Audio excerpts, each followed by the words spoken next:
Hey everybody, welcome back to the channel. Welcome back. So today our adventure brings us right outside of Eglin Air Force Base at the U.S. Armament Museum.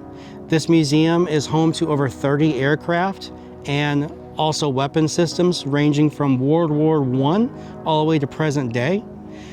This has an indoor section, 2 stories, as well as an outdoor section. We're going to take you along with us as we tour the inside as well as the outside, and stay tuned to the end so we can show you our favorite aircraft. Stay tuned. Also, this museum is open 7 days a week to the general public, to everybody. It is completely free for admission, but they do accept donations if you're willing to donate.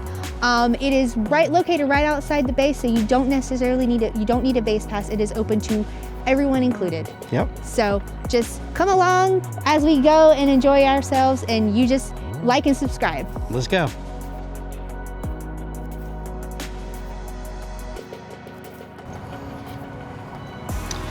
The United States Air Force Armament Museum.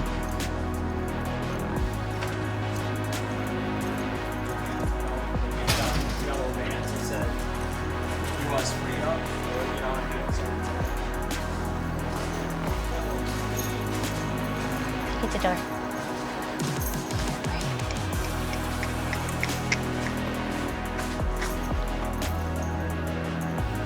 Come on in, come on. All right, how you doing? And that shows a little bit about where we're at right now, the Eglin Air Force Base Range Complex. Right up there in the Panhandle.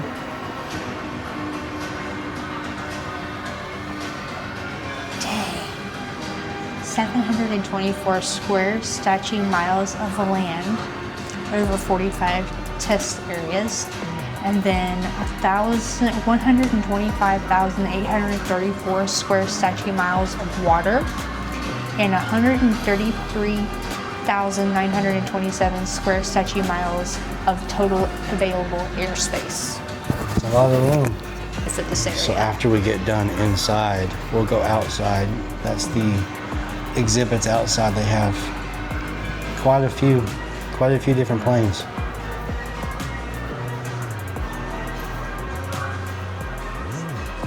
How many did 30? How many did you say there was 4 inside? This is Eglin Air Force Base.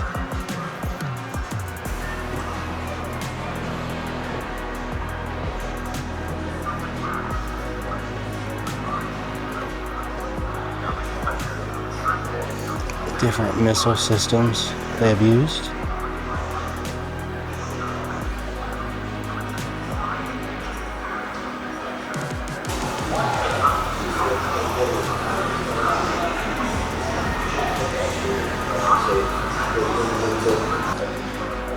And this is a lift truck they used to lift the missiles onto the aircraft, to arm the aircraft.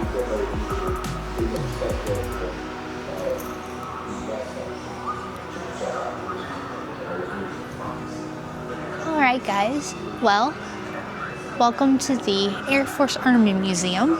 We are in 2 levels. This is 2 levels. So starting this way, we're going to be walking, and we are looking over this exhibit. It looks like it is the different causes and Different operations that the Air Force has taken place in that have come through here in this area.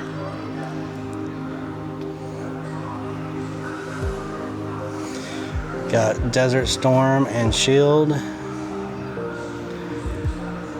got Provide Promise.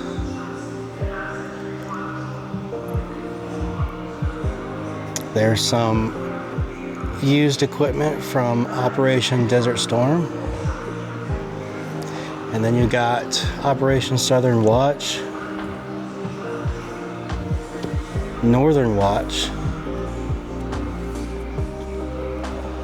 Noble Eagle,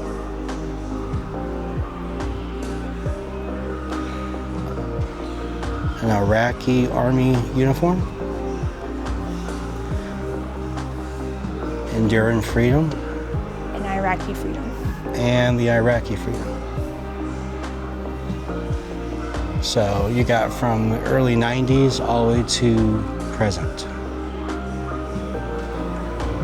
Air Force Special Operations Command. Let's go in here and see what this has.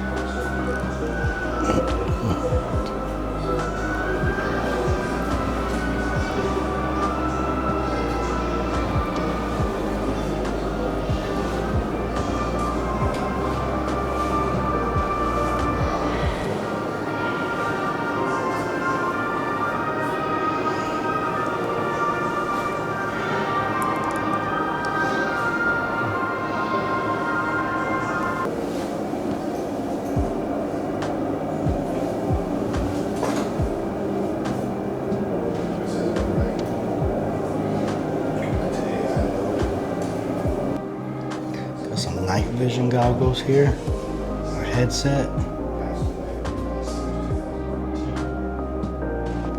These were first used in the 1980s, in the early 80s.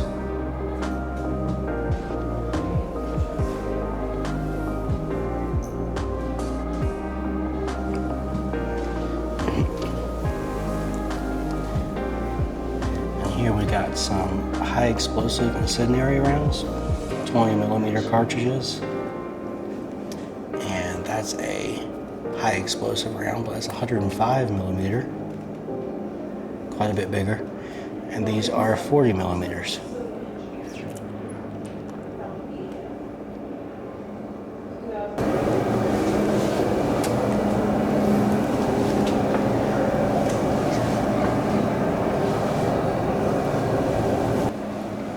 Dedicated to all air commandos. Today's well-trained and equipped air commandos owe their enhanced capability to the quiet professionals of the past whose talents, visions, and successes were instrumental to the eventful formation of the United States Air Force Special Operations Command on the 22nd of May, 1990. This is an injection seat from an F-4 fighter.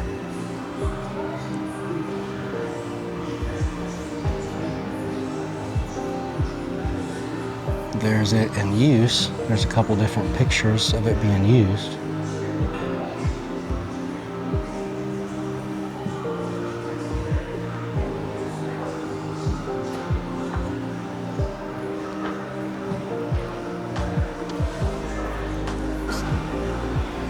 A bomb dispenser.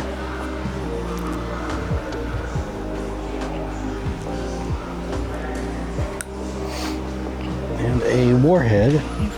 This says it is nuclear capable.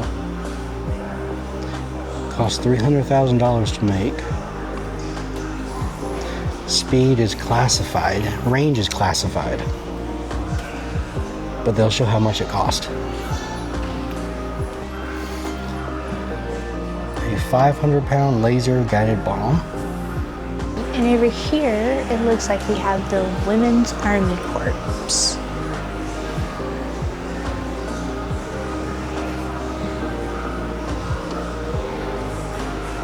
With a uniform donated by Eglin AFB Women's Army Corps who served during World War II. Assigned to the first group of women assigned to the Air Force Base.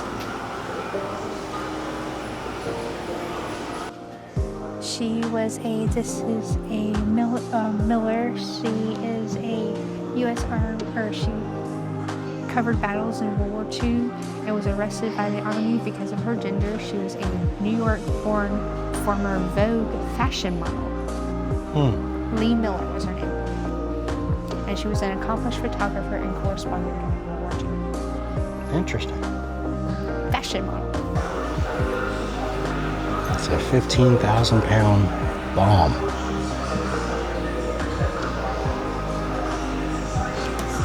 Look at all the straps. That sucker's strapped down.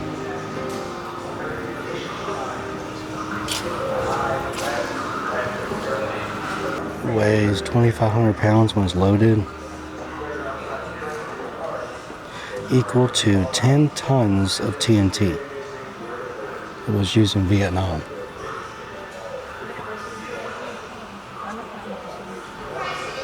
And this is a missile.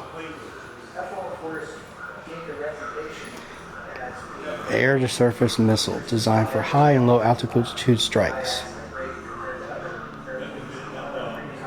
Began in 1984 as a production improvement. So this section right here is to honor the fallen service members. Starts over here at World War II. 408,306 made the ultimate sacrifice. We got the Korean War.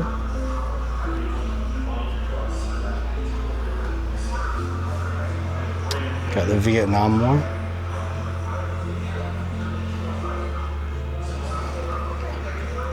Then you have the Afghanistan-Iraq War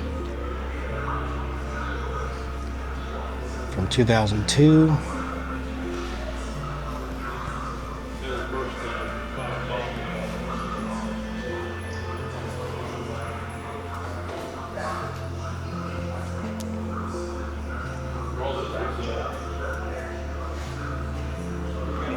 All the way to 2014. The True Cost of Freedom, Operation Iraqi Freedom, Enduring Freedom. 52,019 veterans were wounded. 6,780 made the ultimate sacrifice. And 362 Floridians. Freedom is not free. We thank them for their service and for their sacrifice. We thank all members for their service and their sacrifice. And this area is prisoners of war. We'll go over and start at World War I. Air Force personnel, by the nature of their activity, were not subject to capture in numbers compared to, for example, infantry. During the 18-month period the U.S. participated in the First World War, only 124 air service personnel were captured. But like it says, it's the nature of this job compared to like Army infantry.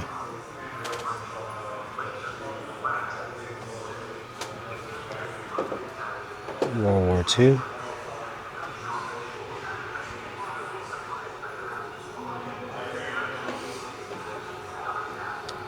Japan. Got the Korean War. Vietnam War.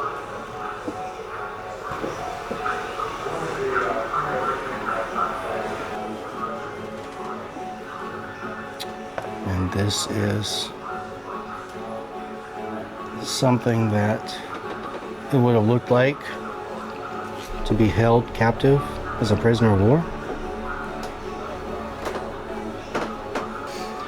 The P-51 Mustang was one of the most renowned of all Allied fighters during World War II. Its speed and range were unmatched, and it operated effectively from treetop level all the way to 40,000 feet. So this plane was very maneuverable, a very versatile plane.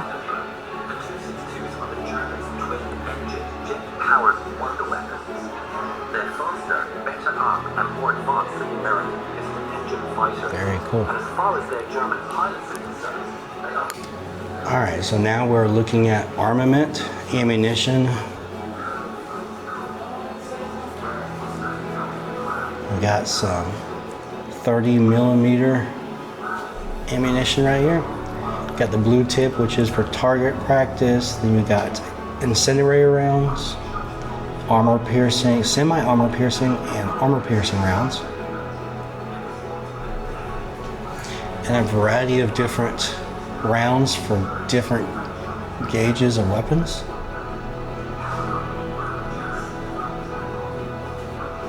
And here we have some gun display cases. It's a machine gun, 7.92.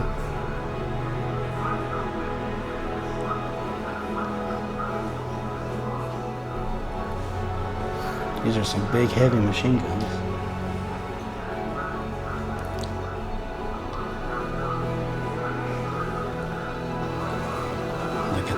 General Motors M2 machine gun, 50 cal.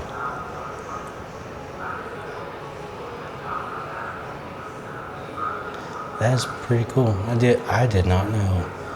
General Motors.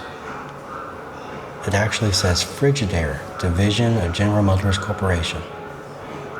The refrigerator company. The refrigerator company. Okay, I didn't know refrigerator was a division of General Motors in the first place. It's pretty cool. It was from the 1920s. And apparently this is General Electric. It's designed and created by General Electric. When was that? The 1960s? Yeah, the 1960s.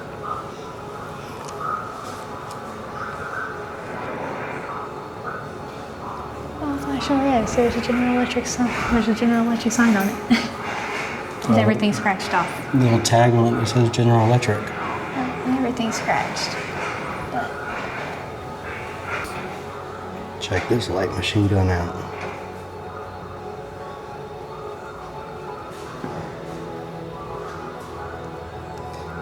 It proved it to be the most reliable weapon in the Soviet Army until the 1950s. It was used by many countries including Korea, Vietnam, Afghanistan, and even Somalia. That's just cool, the way the magazine is. It's circular, a disc. on top. And this is a 20 millimeter anti-tank rifle. It's called, the nickname for this is an elephant gun.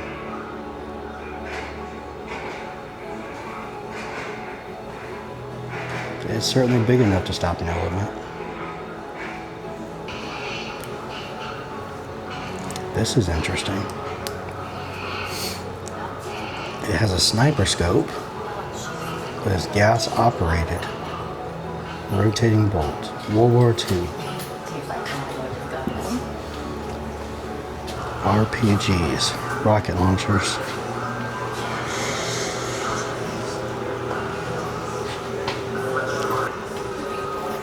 Oh, we got the EOD.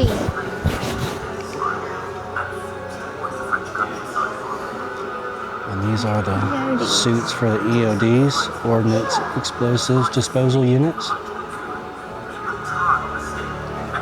Bomb Squad. Except Alaska. Except Alaska. Flown in every active theater of World War II except Alaska. It was not flown in Alaska. That's pretty cool.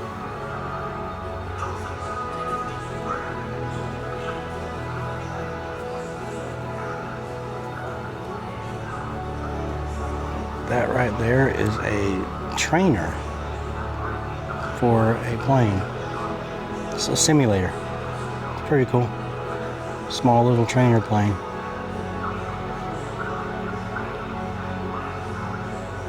Huh.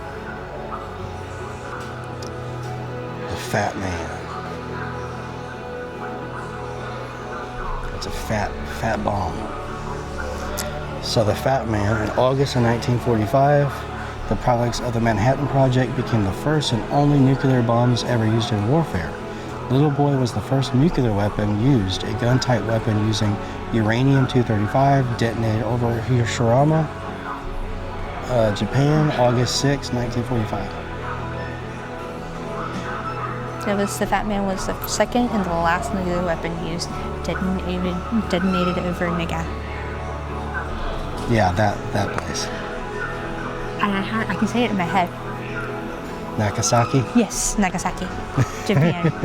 I'm still looking at it and I can see it and I know it. On August 9, 1945.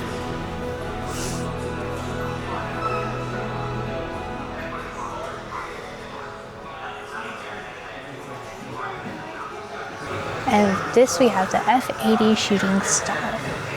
It is a U.S. Air Force aircraft. It is the first U.S. Air Force aircraft to exceed 500 miles an hour in level flight. He looks like he's cruising. Designed it does. It designed in 1943. Tickets made in flight in 1944.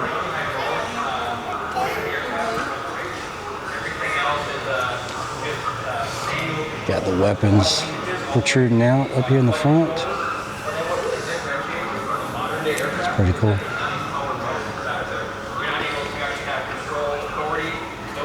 You would think that would hurt the aerodynamics being at the very front right there.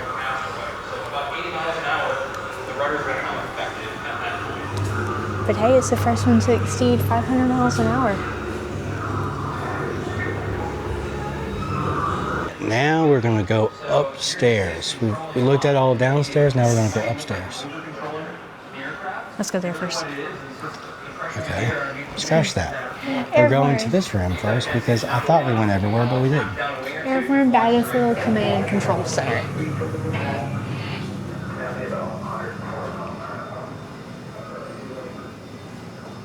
Funded by Destin Fort Walton Beach, Florida, which is where we are. We're in between. If you don't know, Eglin is located kind of in between Destin and Fort Walton.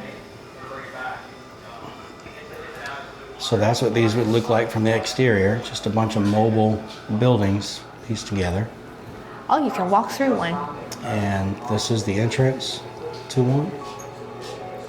Caution, watch your step as you go in. So now we're going to be entering one of the mobile command centers. A bunch of old tech, a bunch of buttons. It's just a bunch of buttons.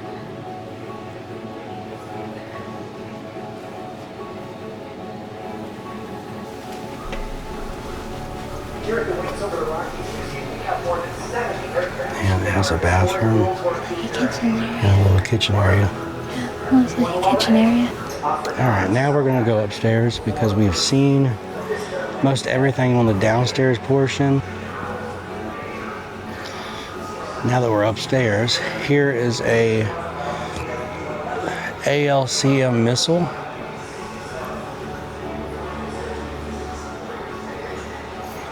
This is a cruise missile. Pretty cool. So we're going to be starting at the different wars, starting with World War I.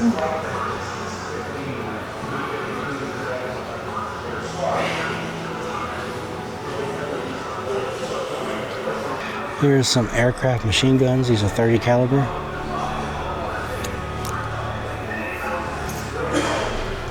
What's this? Dogfight over World War I. Model. Those are models. And the landscape. World War I was a trench warfare.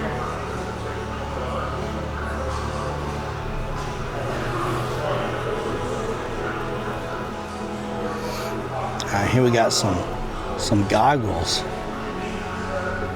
Where were these from? World War I. These are from World War I. Look at those. Now we're moving into World War II. Yep, now we're at the World War II section.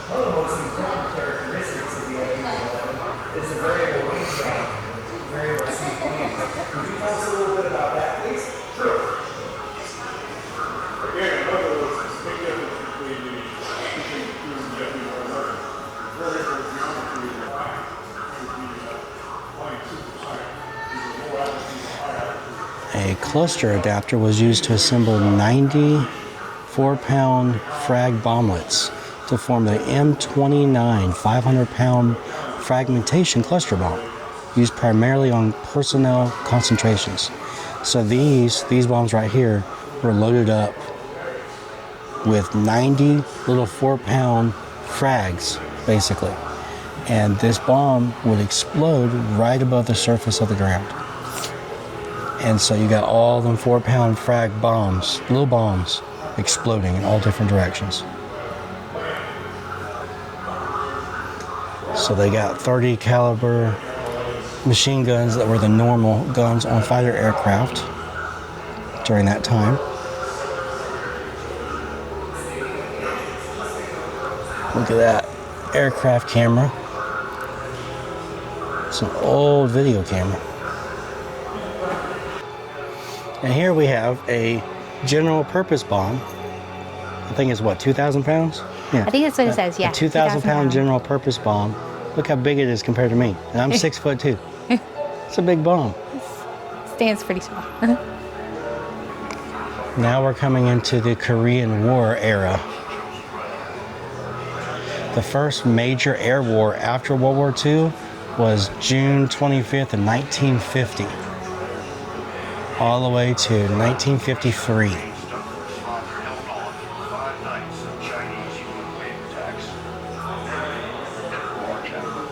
Just before daylight on Sunday, June 25th, 1950, the North Korea People's Army crossed the 38th parallel of latitude into the southern portion of Korea. The North Koreans, supported by the Russians and then later the Chinese, invaded and tried to conquer South Korea, which was supported by the United States and other countries operating under the flag of the United States.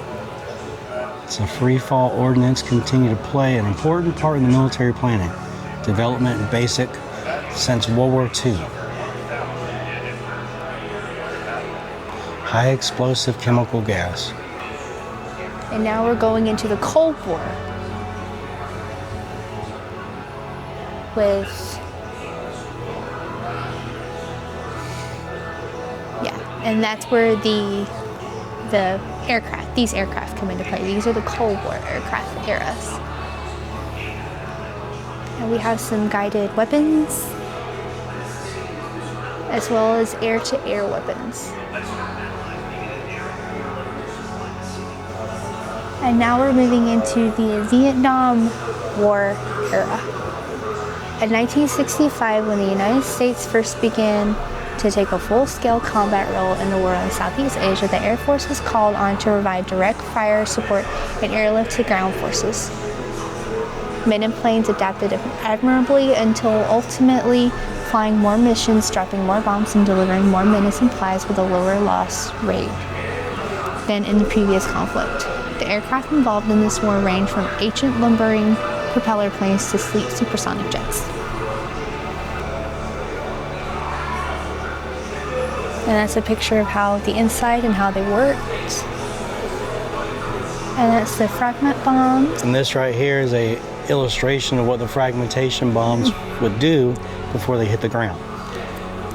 So the thing is filled with all those little tiny things, those little tiny bombs, and it just lets go and it just fragments out and has a much wider scope of range.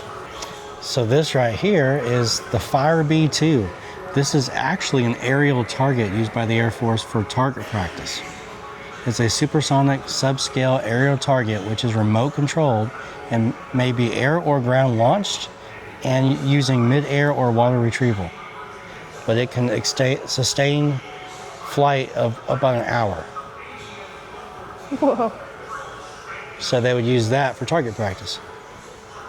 And there is the model of the vessel That it would retrieve retrieves them.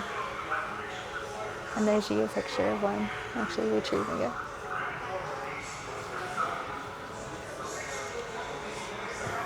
So how's that for a remote control airplane? I know. This is a Tomahawk cruise missile. This particular Tomahawk is ground launched. It's a ground launched cruise missile.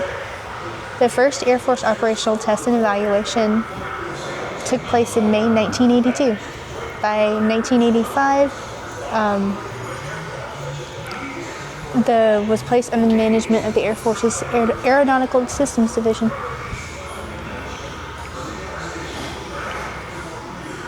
And here we have a JDAM.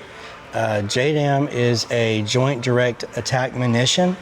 It is a guidance kit that converts unguided bombs to dumb bombs into an all-weather smart munitions.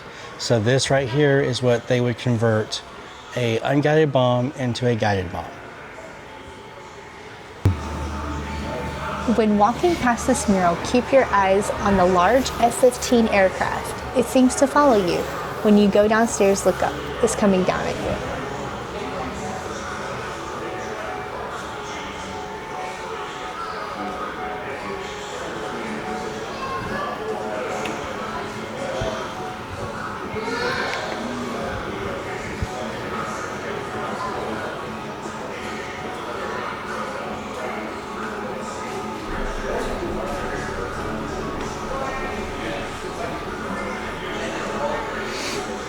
Did it follow you guys?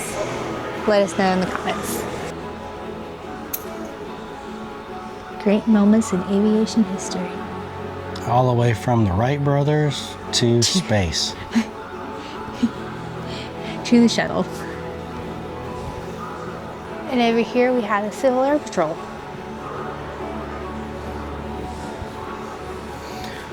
Yep, that's what I was in when I was a teenager.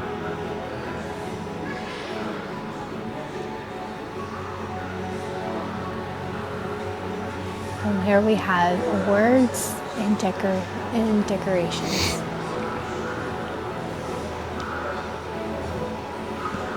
Starting with the Air Force Medal of Honor.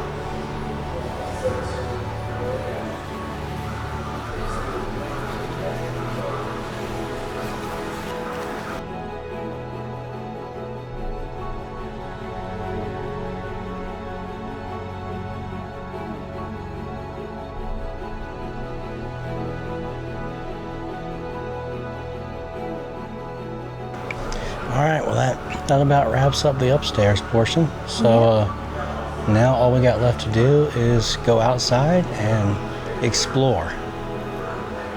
See you out there. All right, guys, before we go outside, we got one last indoor plane. And this is the F-105 Thunder Chief. This thing looks massive inside here. And you had to have the stairs to get up there to get into the cockpit.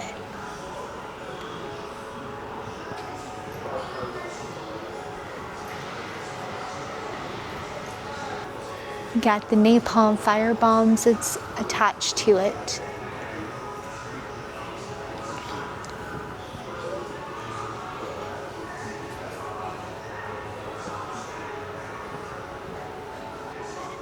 And there's the back end.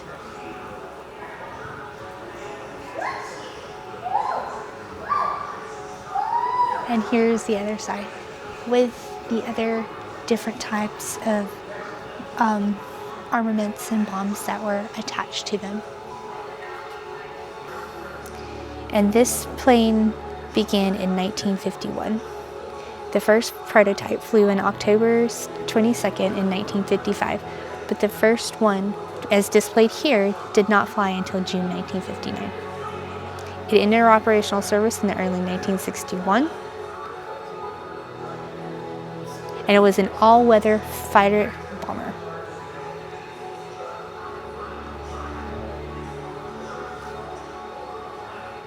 All right, let's go outside. All right, so now we're outside into the plane helicopter garden, I guess is what you would call it. In the Florida sunshine. And it's a little overcast right A now. little overcast. It's not bad. They have to have the rotors tied down With a cable. Yeah. with a cable. This is a Huey, better known as Huey. This is the most widely used military, the Bell UH-1 series Iroquois, better known as a Huey. They began arriving in Vietnam in 1963. Before the end of the conflict, more than 5,000 of these versatile aircraft was introduced to Southeast Asia. Hueys were used for medevac, command and control, and air assault, transport personnel, and material. That's why it looks familiar. MASH. MASH, yeah. That's why it looks familiar. MASH. See how it compares to your size. Exactly. Pretty good. Yep. Longer than I am. Yep. It is the MQM-105 Aquila. It was the Army's first major unmanned aerial vehicle acquisition. Was the Aquila program. The program started in 1979 and was originally estimated to cost $123 million for a 43-month development effort, followed by a planned expenditures of $440 million for procurement of 376 air vehicles and associated equipment. They were manufactured by Lockheed Missile and Space Company.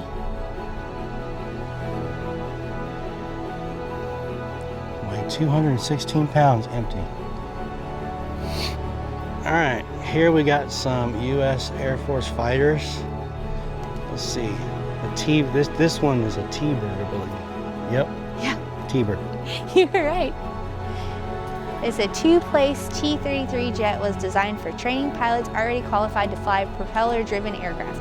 It was developed from the single-seat F-80 fighter by lengthening the fuselage slightly more than 3 feet to accommodate a second cockpit. It was originally designed the designed TF-80C, the T-33 made its first flight in March 1948. Production continued until August 1959 with 5,691 T-33s built. They could go 1,000 miles. They had 525 miles per hour max speed. They weighed 8,300 pounds empty and 15,000 pounds max. All right, so what type of plane is this, Kimber? This is a Thunderstreak, an F-84F Thunderstreak. The first prototype flew on June 3rd, 1950.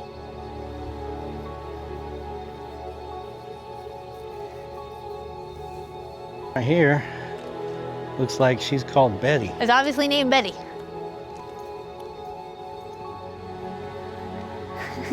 It's obviously named Betty. And that cockpit up here looks like it Has seen better days. it's seen better days. It is an F-86 F Sabre. And it is the Air Force's first swept-wing jet aircraft and first production aircraft to break the sound barrier. It was flown, the first one was flown on October 1st, 1947 and set a world record in 1948. Well, that looks like a missile to me.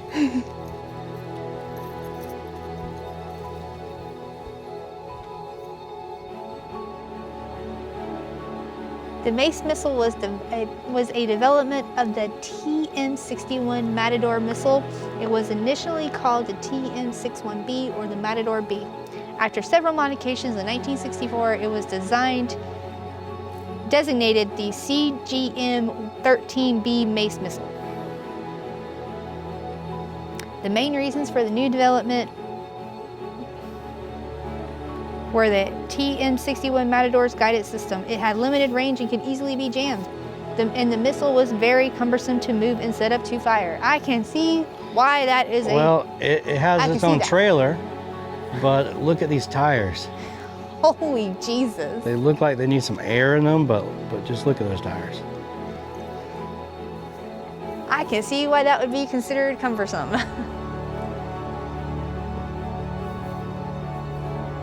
All right, and we got another one out here. This is a F-1C Super Sabre.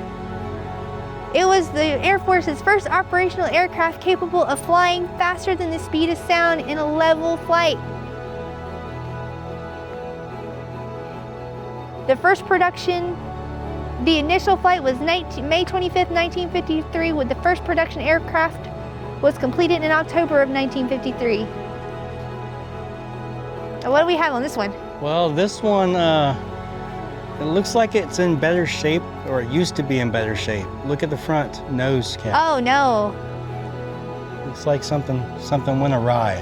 Oh no. Something didn't go as planned. But that's okay, because we got a work in progress.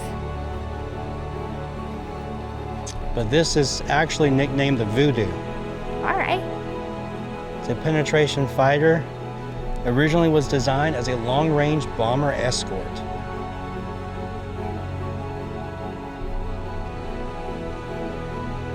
And we had next to it, we had the F-104D Starfighter.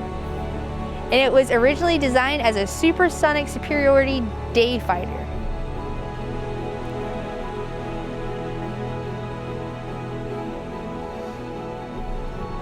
That looks really, really like low and almost futuristic. All right, guys, so as you saw in our intro, we are right outside of the B-47E Stratojet. I can't speak today.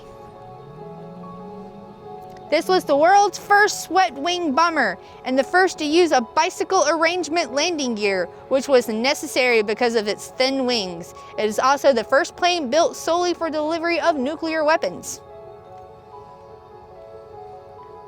And if you look down under the bicycle arrangement, 2 front and 2 in the rear. Oh, okay, that's what it meant. And then you see on the side under the wings, Yeah? you have single wheels under the sides. Well, Because it's like training wheels okay. for a So bicycle. the 2 and completely in line, and then you have the 2 on the wheels on the outside. That's what it meant. But that thing is absolutely massive. You had the F-4C Phantom II. It was first flown in May 1958, not 2000. Whoa. The Phantom II originally was designed for the U.S. Navy and entered service in 1961. The Air Force evaluated it for close air support, interdirection, and counter-air operations. And in 1962, the Air Force approved an Air Force version. It made its first flight on May 27th, 1963. All right, now we have a Cessna. Hey! Yeah, I've flown a Cessna. This is an O2, is the military version of the Cessna Model 337 Super Skymaster in the late 1966.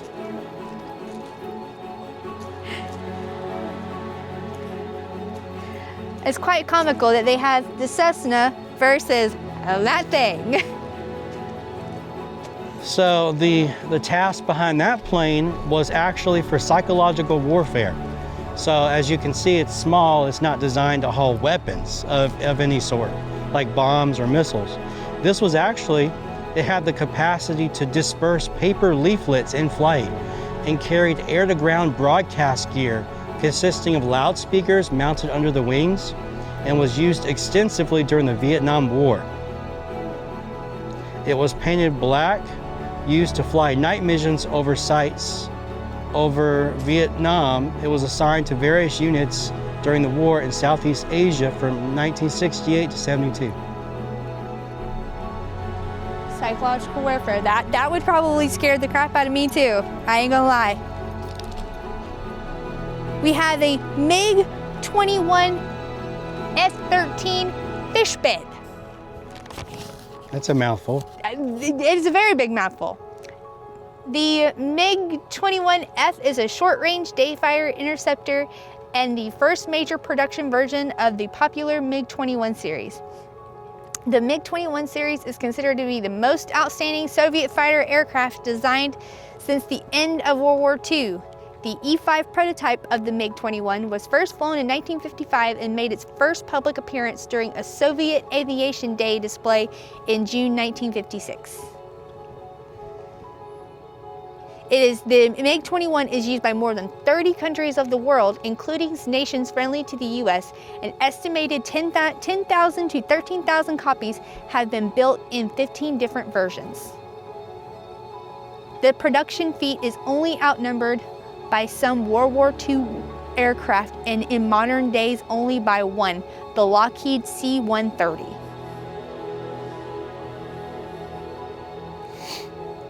It is known for its radar and hauling capability. It is not known for its radar or hauling capabilities, nor for its target acquisition equipment or range.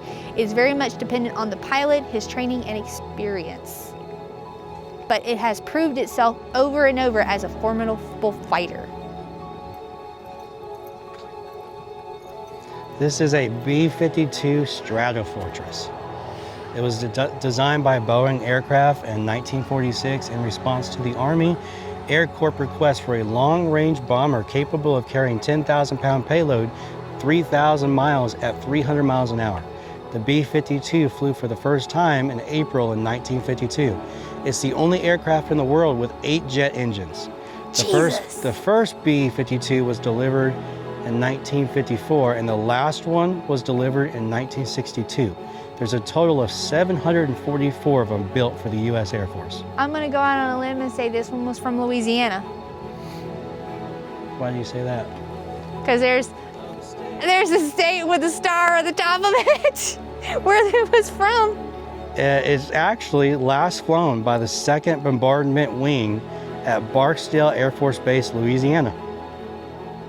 Okay.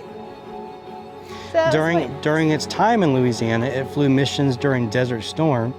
During Desert Storm, the B-52s completed approximately 1,620 sorties. In fact, the B-52 managed to drop almost a third of the entire tonnage of bombs dropped by the U.S. aircraft. wow. But that was not our favorite plane of the day. No. Can anybody take a wild guess of what our favorite plane of the day is? I got one hint, it's black. Next up. This is a MH-53. This is a modified MH-53J. It's an interactive defense avionics system. It has multiple defense capabilities. It provides instant access to the battlefield. It also provides a new level of detection avoidance, so crews can avoid and defeat threats and replan routes if needed. And I've almost walked into one of the lines holding the propellers so they don't go spinning. It can hold 38 troops at one time in the back.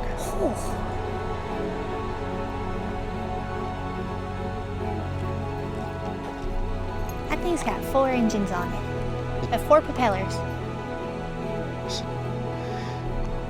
Designed by Boeing in 1934, one of the most famous aircraft ever built. It's a lot of video games. The B-17 prototype first flew in 1935 and went to become into combat in the Philippines and Hawaii in 1941 in strikes against the Japanese.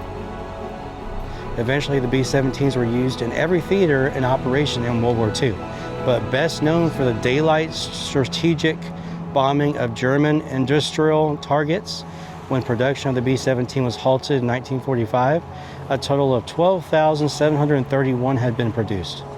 In Europe alone, B-17s dropped more than 640,000 tons of bombs, which was almost 200 tons more than were released by all other Allied bombers and fighters combined. The Flying Fortress earned its name in aero combat over Europe with an average of 25 enemy planes shot down per 1,000 sorties. It became legendary for sustaining heavy battle damage and still being able to return to base. Wow. This thing still looks massive. This is an A-10 Warthog.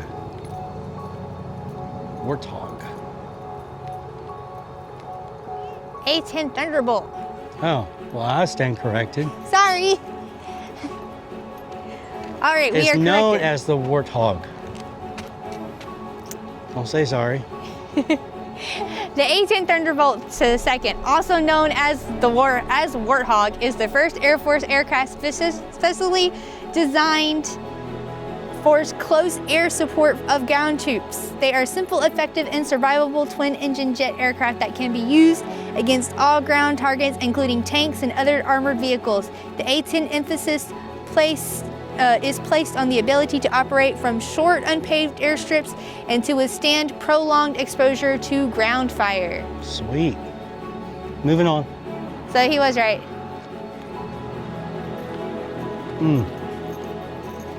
This is a F-16A Fighting Falcon.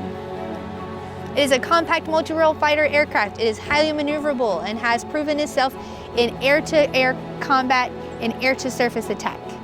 It provides a relatively low-cost, high-performance weapon systems for the U.S. Air Force in over 20 different allied nations. The F-16 has flown in combat missions in support of Operation Desert Storm, Northern Watch, Southern Watch, Deliberate Force, Allied Force, Noble Eagle, Enduring Freedom, and Iraqi Freedom.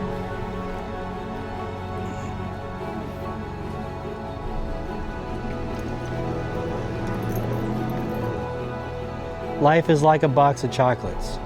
No, I'm just kidding. I mean, Mama always said life was like a box of chocolates. You never know what you're gonna get.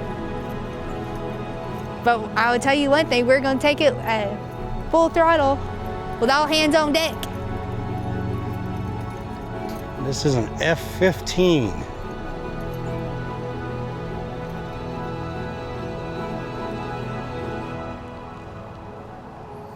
It is an all-weather, extremely maneuverable tactical fighter designed to gain and maintain air superiority in aerial combat. An F-11. Aardvark. Aardvark.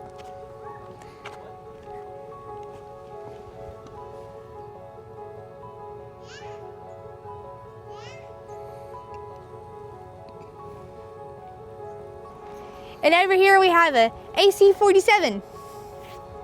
Dubbed the The Spooky. Spooky. It is so, few aircraft are as known or was so widely used for as long as the C-47 or the Goonie Bird, as it was nicknamed. All right, guys, and that about wraps it up. Are y'all ready to see our favorite aircraft of the day? Let's go. All right, guys, so did anybody guess our favorite airplane of the day? Was anybody correct? If you are unfamiliar, this airplane is the Blackbird. I think they guessed it by the thumbnail of the video. I'm sure they did, but that's okay. Aircraft capable of speeds of over Mach 3.2. Wow. And it can maintain a ceiling altitude of 85,000 feet. It was designed and created by Lockheed Martin Advanced Development Division, commonly called Skunk Works. The SR-71 made its first flight on December 22nd of 1964 and was developed by the Air Force. It was developed to the Air Force, it was delivered to the Air Force in 1968. The SR-71 made its first operational mission on March 21st of 1968 over Vietnam.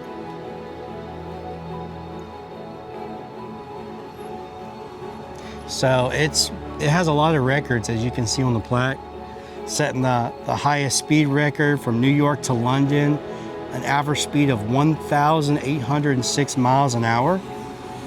Let's see, what's another one? Set a speed record from Los Angeles to Washington, D.C. in 1 hour and 4 minutes. And it went 2,144 miles per hour. These things could go really high and really fast. And over here we have the foundation of them. They were the 95th Support Wing and the Air Force Armament Museum Foundation.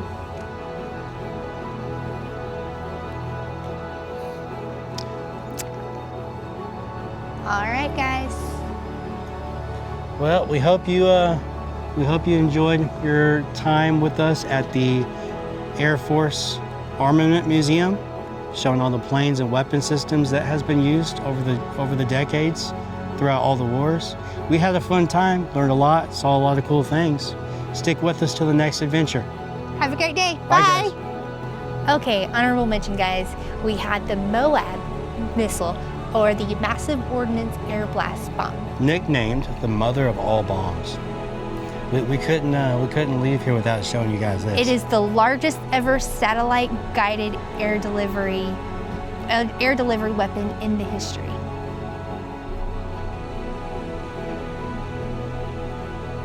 And the MOAS was developed, tested, and fielded by the Air Force Research Laboratory Munitions Directorate Air Armament Center, the 46th Operations Group, Detachment 1 at Eglin Air Force Base, in concert with the other agencies and contractors. So this bomb was designed, built, and tested here. And it was used over in Afghanistan in 2017. That's pretty cool. And once you're done walking inside and outside, we have a driving loop that they offer that shows quite a few of the exhibits outside. We got the bombs here. Scout vehicle, the EOD scout vehicle. And some of the planes we walked the sidewalk and went and saw. And then over here we got another jet over here, as well as a missile launch system, launch platform. Yep, it's a launch platform. And as well as these few planes back here as well. So if it was raining, like really bad weather, you can at least see some of the outdoor exhibits from your vehicle. So that's pretty cool. So today's adventure, we are going to be right outside of Eglin Air Force Base between Destin and Fort Walton Beach, Florida, at the Air Force Armament. So today's adventure takes us right outside of Eglin Air Force Base. We are at the U.S. These just seem much bigger than they normally do for some reason. That's what she said. That is recording, by the way. I will put that in there. The Air Force evaluated it for close air apport, interdiction, and counter-air operations. And in 1962, the Air Force approved an Air Force version. This is all word salad for you, isn't it? It is very much word salad. I'm like, whoa, everything's kind of mixing together now at this point.